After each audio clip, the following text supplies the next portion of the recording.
There's a piece of paper in your wallet that can buy you coffee in Tokyo, a hotel room in Paris, or a taxi in Mumbai. Not because those countries decided to accept it, but because they have no choice.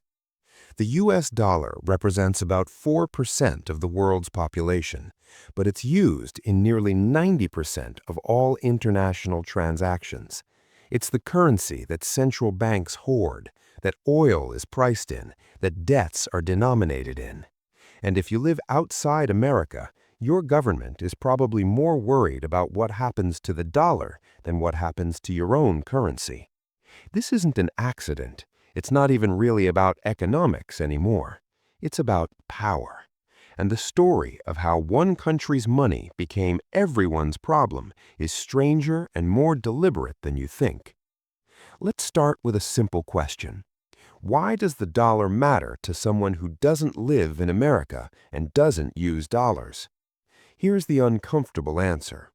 Your country probably borrowed money in dollars. It probably buys oil in dollars.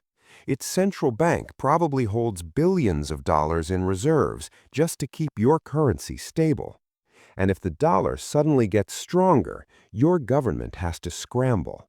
Prices go up, debt gets heavier, imports get expensive, all because of a currency you don't even use. Argentina knows this, Turkey knows this, Egypt knows this.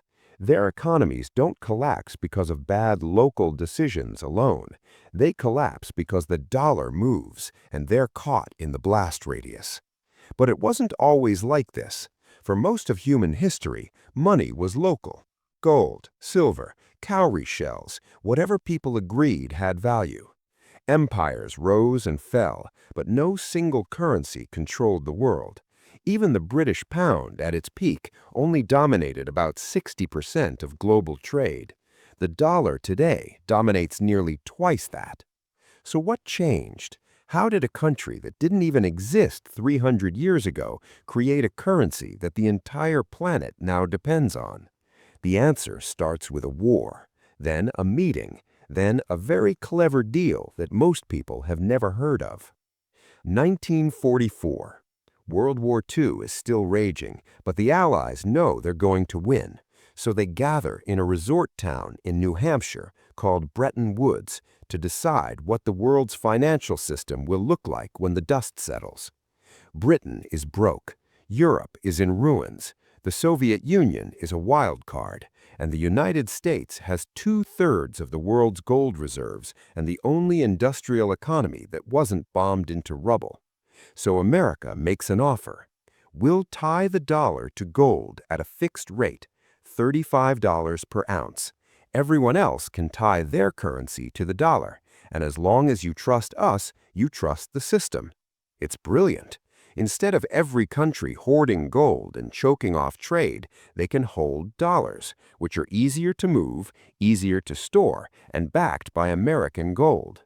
The dollar becomes the middleman, the universal translator, the currency everyone uses to talk to everyone else. For about 30 years, it works. Then it doesn't, because America starts printing more dollars than it has gold to back them. Wars are expensive. Vietnam, the space race, domestic spending. By 1971, countries start showing up at the U.S. Treasury asking to swap their dollars for gold, and America realizes it doesn't have enough gold to honor the deal.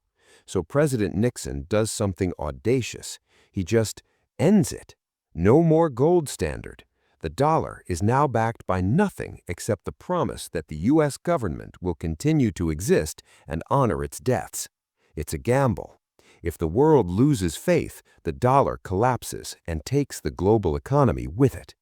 But the world doesn't lose faith, and that's where the story gets interesting. Because the dollar isn't just a currency anymore, it's infrastructure. The entire global financial system runs on it. Banks settle trades in dollars. Oil is priced in dollars. If you're a company in Germany buying steel from Brazil, you probably pay in dollars, even though neither country uses them, because that's just how it works now. And once everyone's using dollars, they need a safe place to store them, So they buy U.S. Treasury bonds, which means they're lending money to the American government, which means America can borrow at incredibly low rates because the whole world is competing to lend to them. It's a feedback loop. The more the world uses dollars, the stronger the dollar gets. The stronger the dollar gets, the more the world depends on it.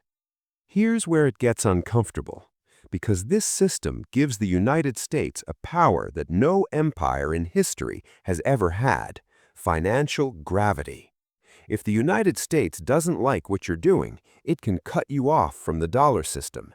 No invasion, no blockade, just a quiet letter from the Treasury Department saying you're now banned from using U.S. banks, which means you can't trade internationally, can't access global markets, can't function in the modern economy. Russia found this out after Crimea. Iran's been living it for decades. Even European companies that wanted to trade with Iran couldn't because they'd lose access to American banks, and access to American banks means access to the world. It's not a military weapon, it's subtler than that. It's a system where the rules are written in one country's favor and enforced by everyone's dependence, and most people don't even realize it's happening. But here's the tension. The more America uses the dollar as a weapon, the more other countries want an alternative. China's been building one for years, the digital yuan, bilateral trade agreements that skip the dollar, a slow, deliberate effort to create a parallel system. Europe's been making noise about it too. Even U.S. allies are quietly nervous about how much power dollar dominance gives Washington. Because if you control the currency, you control the flow of money. And if you control the flow of money, you control the economy. And if you control the economy, you don't need tanks. So here's the question no one wants to ask out loud. What happens if the dollar loses its grip? Not tomorrow, not in some dramatic crash, but slowly, a 10% shift here, a new trade deal there, countries holding fewer treasury bonds, oil contracts priced in yuan, small cracks that eventually become structural problems. Because the American economy is built on the assumption that the world will keep lending to it, that deficits don't matter as much because everyone needs dollars anyway, that the U.S. can print money without the inflation that would destroy other countries because that money gets absorbed globally instead of just domestically. But if that changes, the math gets ugly fast. Higher interest rates, a weaker dollar, which sounds good if you're selling exports, but devastating if you've been running trillion-dollar deficits, assuming the world will keep funding them. And the rest of the world doesn't escape either, because the dollar being dethroned doesn't mean freedom, it means chaos. Decades of contracts, debts, and trade relationships, all priced in a currency that's no longer stable. Emerging markets that borrowed in dollars are suddenly facing defaults, a financial system built for one currency trying to operate in a multipolar world. Some economists think this transition is inevitable. Others think the dollar's dominance is so entrenched that nothing short of a global catastrophe could break it. Both might be right. The dollar didn't conquer the world with armies. It conquered it with agreements, convenience, and a system so deeply embedded that pulling it out would hurt everyone. And maybe that's the point. Maybe the greatest empire isn't the one with the most weapons. It's the one you can't afford to leave. The question isn't whether the dollar will last forever. Nothing does. The question is what comes after, and whether anyone's ready for the answer.